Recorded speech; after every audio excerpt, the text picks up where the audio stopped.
kayong pumasok dyan. As we see,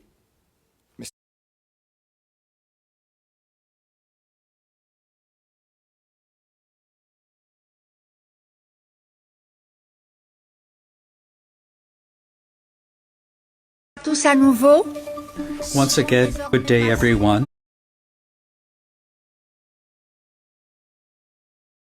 Ito sa The Hague, pero yun na nga yung mga inaasahan natin na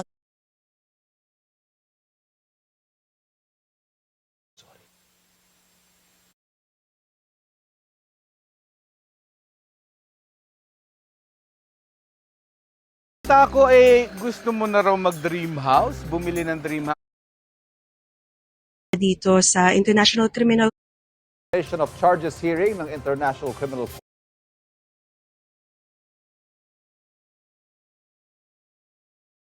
Claire Castro na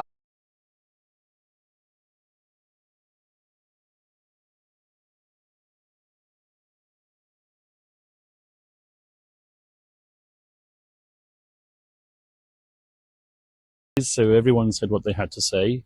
Today we're getting down to the nitty-gritty, examining the evidence. stay away from drugs, or I will kill you.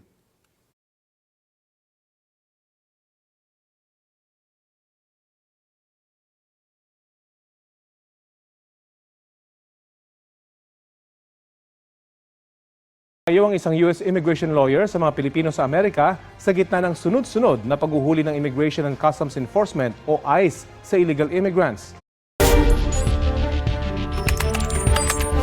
Duterte, sunod ng tatalakay ng komite ang sufficient ng umaga dito sa The Hague, Netherlands.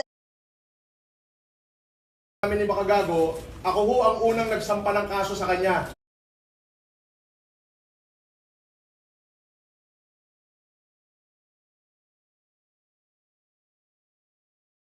Officials and members of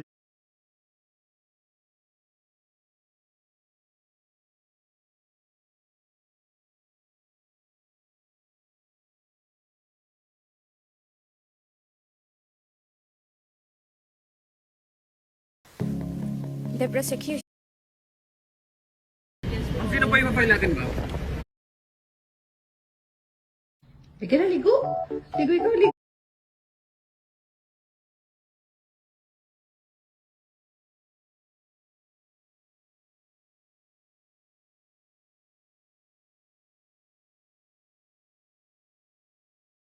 Pero Nabanggit sila? yes sir, pinakita yung mga pictures nila in yung role po nila.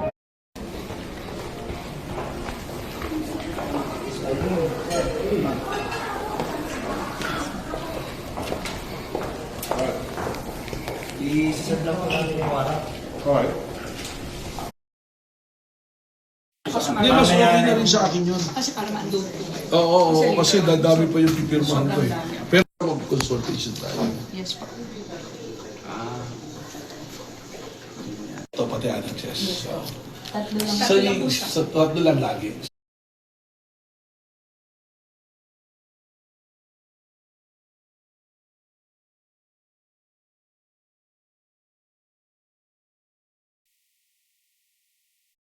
Vice Chair. Minutes later, Your Honours, Mr. Viz.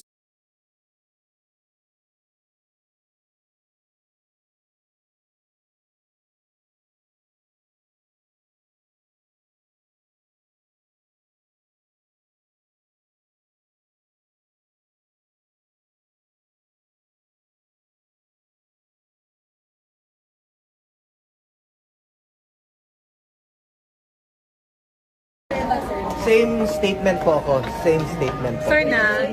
Yung ano yung sinabi ko noon, ganun pa rin po.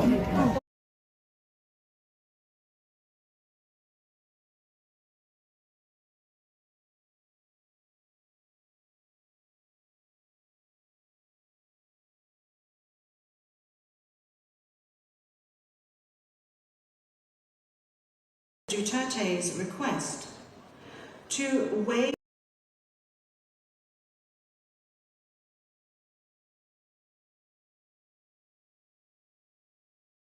Pinuna ng mga Pilipinong abogado ni Sinita ni Interior Secretary John Vic Rimulya si Bulacan Governor Daniel Fernando dahil sa pang-aabuso umano sa tuwing bumabiyahe sa kalsada na naka-convoy. Ayon kay Rimulya, marami na silang natatanggap na reklamo laban kay Governor Fernando na kapag bumabiyahe raw sa expressway ay 4 na lane ang inuukupa at ayaw magpasingit. Sabi ni Rimulya, ang ganitong pang-aabuso sa kalsada ang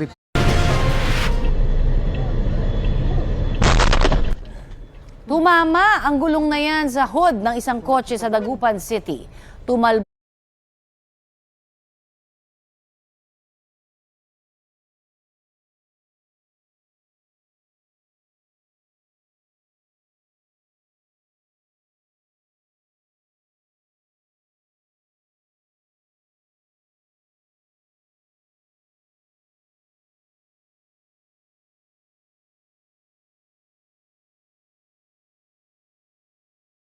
Okay.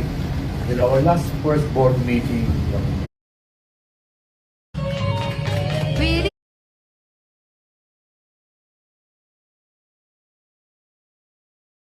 for the 2029.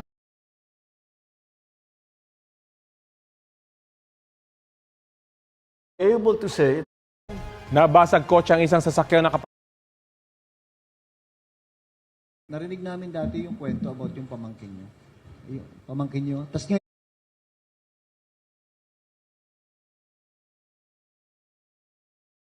Palagi tayong tinatanong pa. kaugnay sa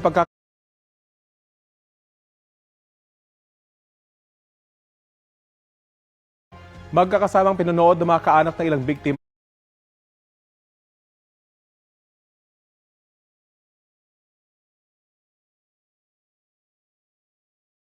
Sir, itong doon ako sa...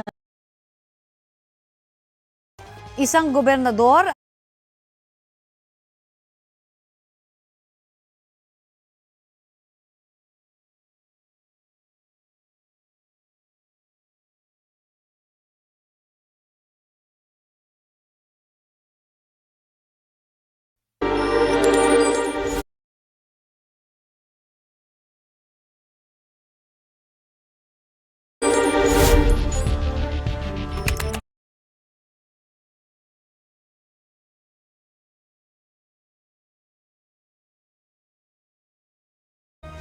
huli kam sa Maynila, sugatan ng isang lalaking tumatawid. Wala pang umiiral na